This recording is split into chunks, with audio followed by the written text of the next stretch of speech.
Hello বন্ধুরা, কেমন আছো সবাই? সুচিস ক্যানভাসের নতুন একটা ব্লগে সবাইকে স্বাগত জানাই।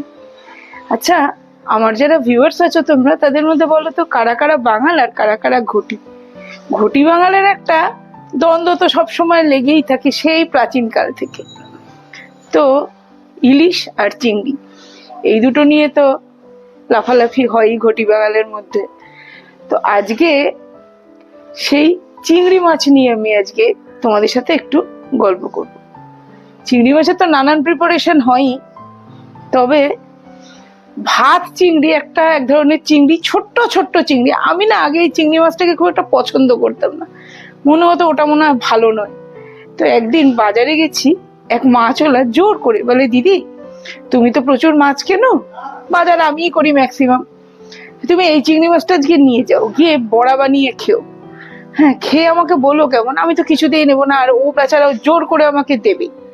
তারপর অনেক কাকুতি মিনতি করছে, ঠিক আছে দাও অল্প একটু।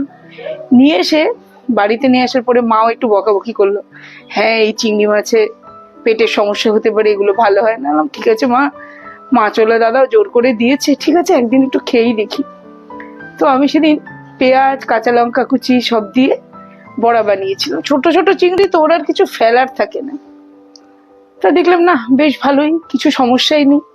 তারপরে মাছওয়ালা দাদা আমাকে আবার বাজারে গেছি, জিজ্ঞেস করছে কেমন হলো চিংড়ি মাছ, খেয়েছো দিদি? আমি বললাম হ্যাঁ ভালো ছিল। তারপর থেকে মাঝে মাঝে ভাত চিংড়ি যদি একদম খুব ফ্রেশ হয় আমি নিয়ে আসি।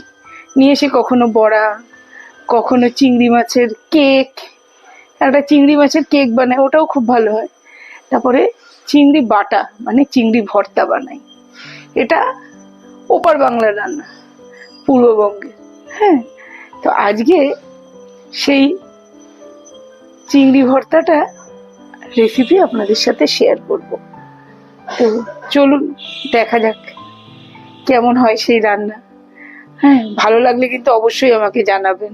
আর কারা কারা খেয়েছেন এই রেসিপিটা আগে, সেটাও আমার সাথে শেয়ার করবেন, তারা কিরম ভাবে খেয়েছেন সেটাও জানাবেন।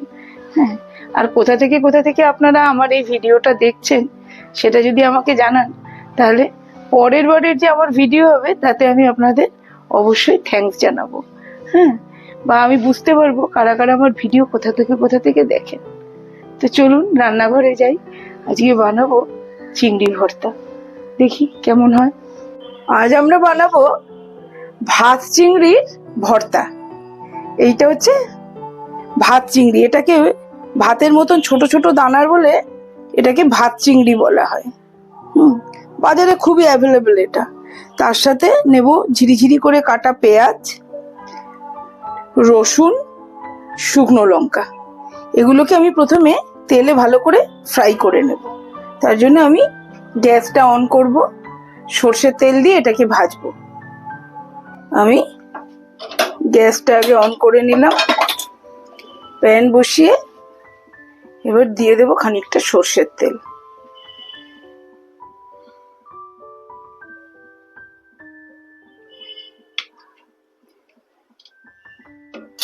তেলটা গরম হবে, এই 2 চামচ মতন সর্ষের তেল দেব উঁচু উঁচু।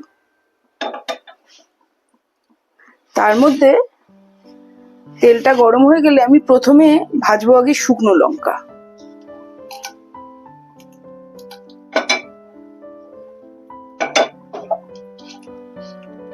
শুকনো লঙ্কার ফ্লেভারটা খুব ভালো লাগে, এতে কিন্তু আবার কাঁচা লঙ্কা যাবে না। যে যেমন ঝাল খান সেই অনুযায়ী শুকনো লঙ্কা কম বেশি দেবেন। তার মধ্যে আমি দিয়ে দেব হচ্ছে রসুনটা। রসুনটাও ভালো করে ফ্রাই হবে, সবই ভালো করে ভাজা হবে।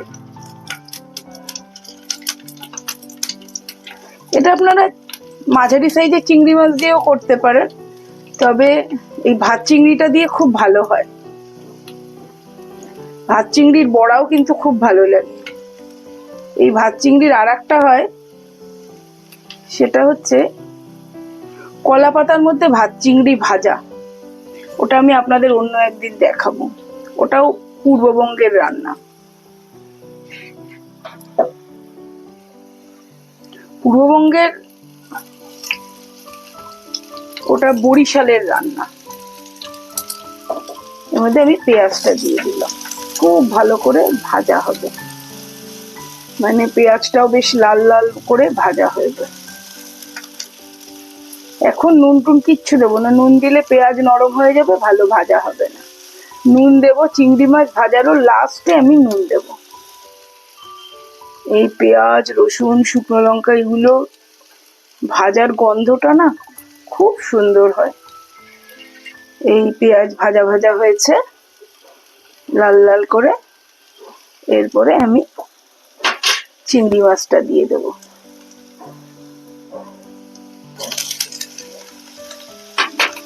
চিংড়ি মাছ দিয়ে এবার আমি চিংড়ি মাছটাও ভেজে নেব। এবার এর মধ্যে দিয়ে দেব পরিমাণ মতো নুন।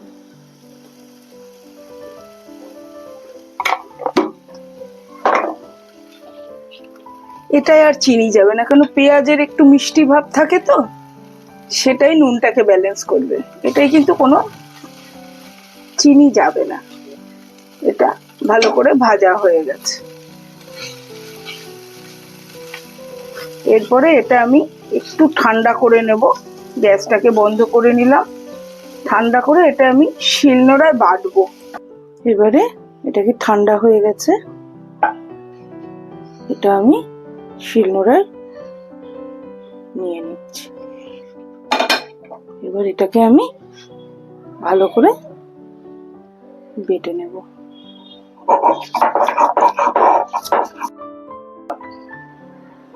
আমাদের বাটা হয়ে গেছে। এবার আমার বাটা হয়ে গেল। এবার বাটাটাকে আমি একটা বাটিতে তুলে নিলাম। তুলে নিয়ে এর মধ্যে আমি একটু সর্ষের তেল দিয়ে দেব, কাঁচা সর্ষের তেল। ব্যাস, আমার ভাত চিংড়ির ভর্তা রেডি হয়ে গেছে। ভালো লেগে থাকে তাহলে লাইক কমেন্ট শেয়ার করার অনুরোধ রইল। হ্যাঁ, সাবস্ক্রাইব করলে ভালো লাগবে। আর সবাই ভালো থাকবেন, সুস্থ থাকবেন, সাবধানে থাকবেন। দেখা হবে সুচিস ক্যানভাসের পরের একটা নতুন ব্লগে। ততক্ষণ পর্যন্ত টাটা।